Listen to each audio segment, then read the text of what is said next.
Anong ganap sa mundo ng showbiz?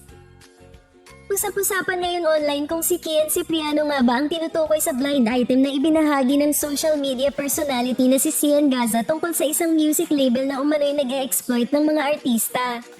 Ayon sa blind item ni Gaza, may isang celebrity na may-ari ng music label na konektado sa isang malaking record company sa Pilipinas at umano'y kumukuha ng napakalaking bahagi ng kita mula sa mga artist.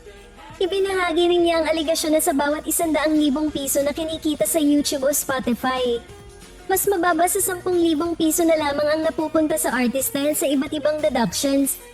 Dagdag pa niya, umaabot umano ng mahigit 1 taon bago maibigay ang maliit na bahagi ng kita sa mga artist. Hindi direktang pinangalanan ni Gaza ang sinasabing personalidad, ngunit nagbigay siya ng clue.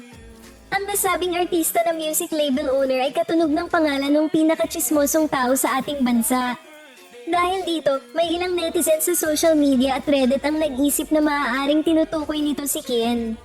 Nakasama ang kanyang asawa na si China Hortaleza sa pagtatatag ng OC Records noong 2018. Ang naturang label ay nakapag-handle na ng ilang kilalang OPM artists tulad nina Four of Spades, Adi, Arthur Neri at MRLD.